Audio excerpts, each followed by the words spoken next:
At least 7 people have been injured in an attack on Dnipro, as Ukraine says it has returned power to its Zaporizhzhia nuclear power plant. Greek Prime Minister Kyriakos Mitsotakis says he won't form a coalition government as Greece heads for a second election in June.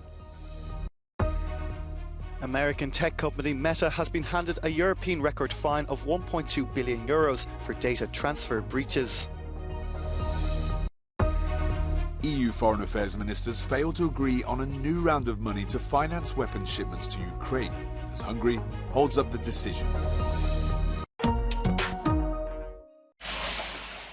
Emergency workers are cleaning up the damage left behind by an attack on the Ukrainian city of Dnipro. According to Kyiv, at least 16 missiles and 20 attack drones targeted the city overnight, injuring 7 people, including 2 women in their 50s and 70s. Officials say they haven't seen an attack of this scale since the start of the war. Meanwhile, Ukraine has reconnected the Zaporizhzhia nuclear power plant to its power supply after it experienced a brief outage, which each side has blamed the other for causing. This marks the 7th time that power has been cut from Europe's largest nuclear power plant since the war began.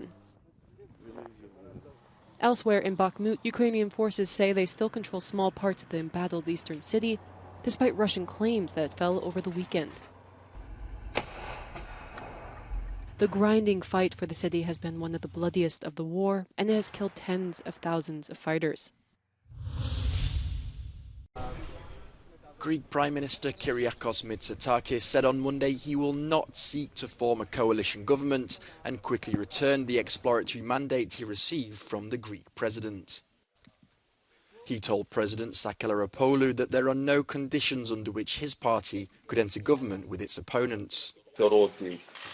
Δεν υπάρχει ουσιαστικά καμία προϋπόθεση για σχηματισμό κυβέρνησης από την παρούσα Βουλή και θέλω βέβαια να επισημάνω ότι αν ίσχυε χθες το εκλογικό σύστημα το οποίο θα ισχύσει στις επόμενες εκλογές, η Νέα Δημοκρατία θα είχε ήδη μια ισχυρή κοινοβουλευτική πλειοψηφία.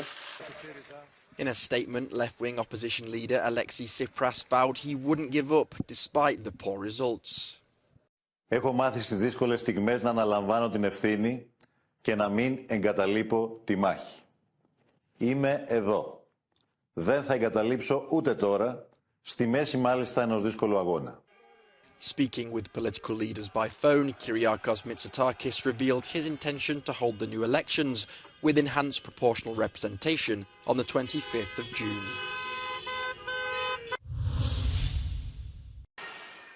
Greece is set to vote in new elections in June, despite their country's New Democracy Party getting double the votes of left-wing opponent Syriza on Sunday, creating the most decisive margin in decades. This is because a one-off election law in place prevented it from claiming an outright majority in its general election. But many voters believe that the ruling party will come out on top during the next election. Τρελό, αστείο προσωπικότητες. Μάλλον όμως πάμε για επόμενες εκλογές. Για τέλεια, να ξεθαρίσει, να πάει αυτό που πρέπει να γίνει τελειωτικά.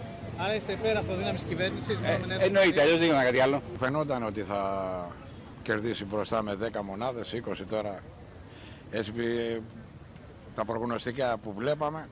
The leader of the New Democracy Party, Prime Minister Kyriakos Mitsotakis, has vowed to continue tax cuts, boost investment, bolster middle-class employment, and raise wages. Θεωρώ τις πιο δίκαιες εκλογές που έχουν γίνει ποτέ.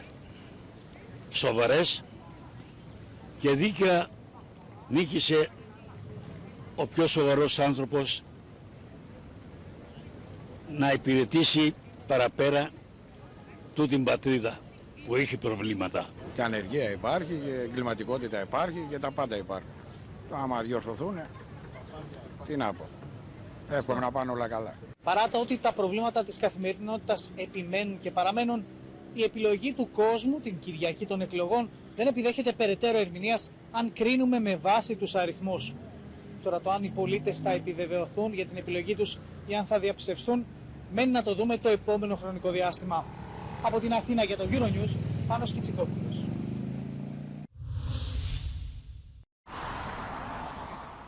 Facebook parent group Meta has been slapped with a €1.2 billion fine for violating European data protection laws. The Irish Data Protection Commission has ordered the American tech giant to stop any further transfer of European personal data to the United States and has been given 5 months to comply. The company is expected to appeal the verdict. The current decision relates exclusively to Facebook, not to other services from the Meta Corporation, such as Instagram or WhatsApp. However, legal proceedings could drag on for years, and it is possible that by the time a final decision is reached, there will be a new regulation between the EU and the US regarding the handling of transatlantic data traffic. The record-breaking sum exceeds the highest fine imposed by the DPC on Amazon of €746 million in 2021.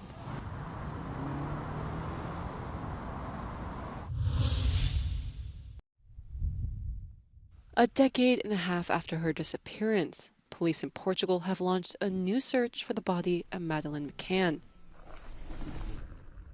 At the request of police in Germany, they are looking for the British girl in the Arad Dam, located 50 kilometers from the resort in the Algarve region, where she disappeared in 2007. Searches are expected to begin on Tuesday, with British police also present. This place was frequented by the main suspect, convicted pedophile Christian Buckner, who is imprisoned in Germany for other crimes and has a long history of sexual abuse. McCann was just 3 years old when she disappeared from a room she was sleeping in with her 2 younger brothers at a resort in Praia da Luz.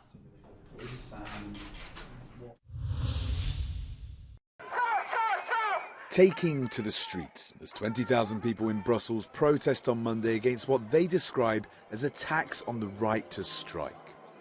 It's part of a general demonstration called by Belgian unions after the federal government announced its intention to go ahead with a new law banning rioters from taking part in demonstrations. It's why people are protesting in prison wear. C'est ce qui risque d'arriver si on ne se dépêche pas à bloquer les lois qui sont en train de se mettre en place. Aujourd'hui, le fait de manifester, de négocier devient réprimé par la loi. Et donc aujourd'hui, on a voulu montrer que si on ne fait rien, c'est comme ça demain qu'on ira manifester, on ira tous en prison. Demonstrators are also angry about a series of recent judicial decisions that oblige protesters to lift their blockades in front of Belgian supermarket chain Delhaize. It's been ongoing for 3 months now against the franchising of the company. Unions say the proposed law could perpetuate these practices against picketing. Entre manifester et bloquer une entreprise dans le cadre d'un mécontentement et casser, c'est totalement différent. Nous ne sommes pas là pour vandaliser, nous sommes là pour revendiquer nos droits. Ce n'est pas la même chose. Il ne faut pas justement tout assimiler. The demonstrators describe what's happening in Belgium as social dumping. They say they will continue fighting against it to risk it spreading to other sectors.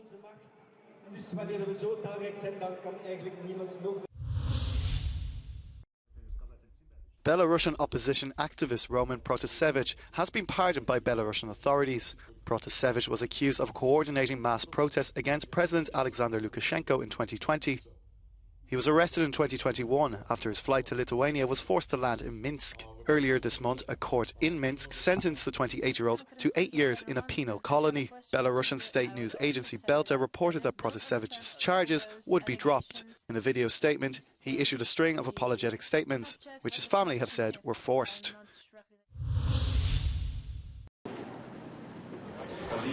EU foreign affairs ministers failed to agree on a new round of money to finance weapons shipments to Ukraine.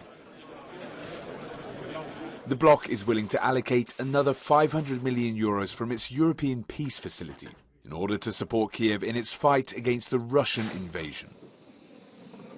But Hungary's government is blocking the decision because the country's biggest bank, OTP Bank, appears on Ukraine's list of what it calls international sponsors of the war. Mindaddig ellenezni fogjuk az európai békekeretből ennek az újabb €500 milliárd a kifizetését a fegyverszállító tagállamok számára, ameddig Ukrajna a háború nemzetközi szponzorainak listáján tartja az OTP-t.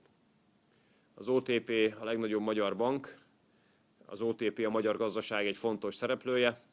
Mondhatnám azt is, hogy mindannyian büszkék vagyunk az OTP-re, mint magyar bankra. Ukraine's anti-corruption agency blacklisted the Hungarian bank because they say it provides preferential credit terms to the Russian military. The bank, as well as other companies on the list, vigorously reject these claims, saying the reasoning is incorrect and not objective. Despite the dispute, the EU's Foreign Affairs Chief Joseph Borrell says the bloc has nothing to do with it and that they are doing everything to resolve the case in order to release the next payments to Ukraine. Bilateral, multilateral, we have to do everything we can in order to make the next package of military support to Ukraine being approved. If one member state have a difficulty, let's discuss about it. That's what we are going to do. Ukraine's blacklist has no legal consequences, but calls on consumers to boycott these companies. It also contains many European businesses in France, Italy and Greece. Hungary was the only EU member state raising the issue at an EU level.